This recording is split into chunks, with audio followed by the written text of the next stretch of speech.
Si misis ko, may pinapasabay na labahin. Sabi ko talaga, ha?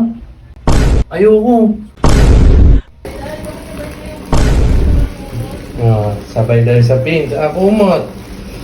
Sayang ang tato. Sige, sabay ko. Sayang ang tato. Gusto mo maangas ka na lang forever, huwag ka na magkasawa. Sayang ang tato. My birthdays. May ninong right. Parmesan cheese, parmesan creamy chicken. Yo mga tol, simulan natin ang araw na to sa kape. Samahan niyo ako sa unang araw ng day off ko. Magandang bungat sa umaga, my number 1 fan. May katangahan ako nagawa. Okay, slow mo yung mga record ko kanina. Hindi ko alam.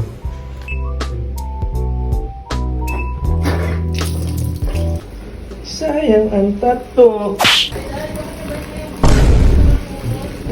Sabay dahil sa pin, sa kumot. Sayang ang tato. Sige, sabay ko.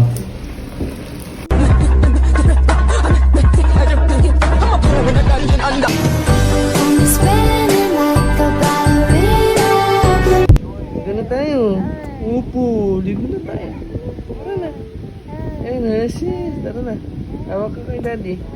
Tara na. Sis. Tara na.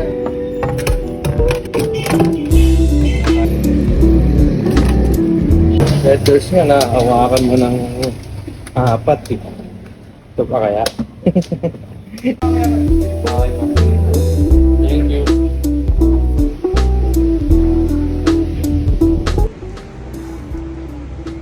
Init, grabe.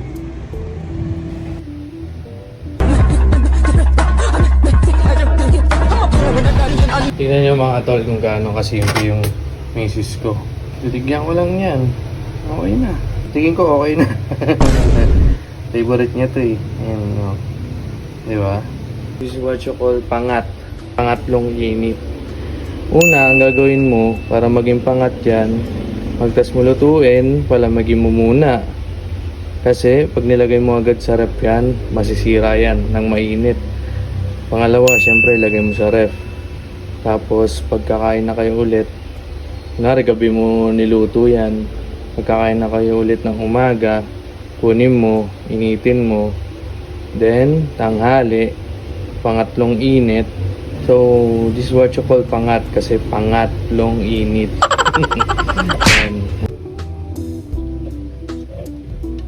Sayote.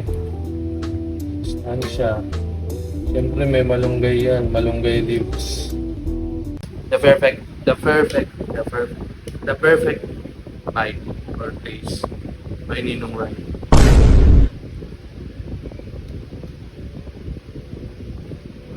Sarap. Mga tol, tayo muna ako. Tapos na tayo kumain.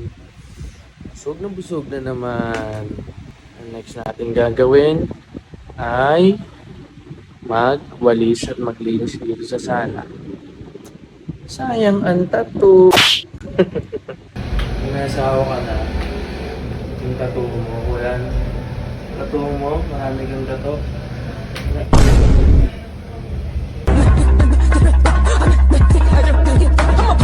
Ano? Kita niyo yun? Ha? Kung maangas kayo at hindi nyo pa mabago yung pagka-maangas nyo, huwag muna kayo mag-asawa. Huwag muna kayo mag-asawa agad. Kasi sigurado tanggal angas yan. Wala kang choice, tanggal angas mo. Kaya gusto mo maangas ka na lang forever, huwag ka na magkasawa. Ha? So, sayang ang tattoo. No. Yun. Susunod naman. Yan na, tumatawag na yung tubig guys. Kaya napatas kuya dyan sa labas. Sayang ang tattoo. Sunduin ko muna yung anak ko kasi nangako ako. Susunduin ko siya ngayon. So yun, sunduin ko muna yung anak ko. Nangako tayo sa kanya eh. Let's go. Hindi pa malaglag.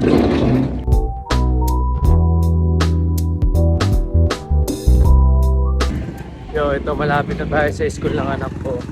Sunduin ko lang siya, tas balik tayo dun sa ginagawa natin sa bahay. Bilis oh. Dati hindi ko naubos yung bahan ko kasi ang dami. Sige, mamaya. Oo mo.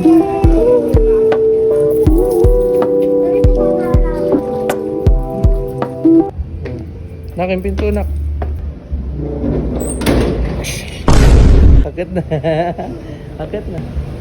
Ngayon mga tol, magsasampay na tayo kasi pag pinatagal pa natin to, baka mag-amoy kulog. Kulog? Baka mag-amoy kulog yung damit.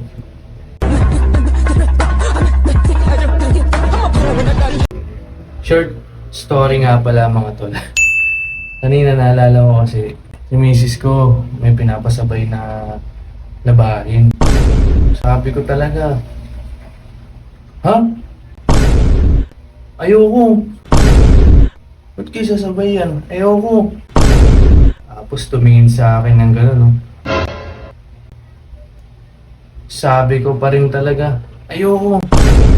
Ayoko, napapagod ka. Ayun na, sabay na. Tatong na tayong palengke, mga tol. Yan mga tol, bibili muna tayo ng ingredients para sa parmesan, creamy parmesan chicken. Magluluto tayo ngayon sa bahay. Panghapunan, ng daming tao dito. Tingnan niyo.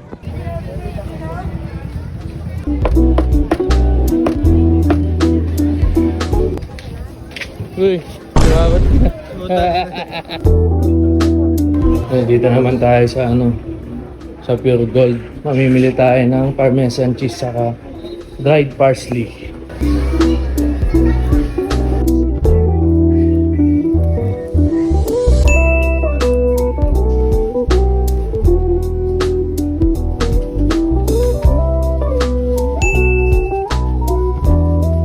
Butter pa pala, kailangan natin butter.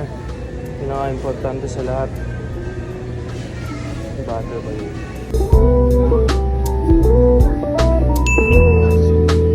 Magkano dito, te? Ay, isa yan. Ano ko na? Sige po. Hindi na tayo mga tol. Nagabi na. Gabi na tayo. Tuwing ko na to. Kita-kits na lang sa bahay. Yung mga pare, magluluto tayo ng parmesan cheese, parmesan creamy chicken. Parmesan, ano ba yun? Parmesan creamy chicken. Pero walang parmesan kasi naubos.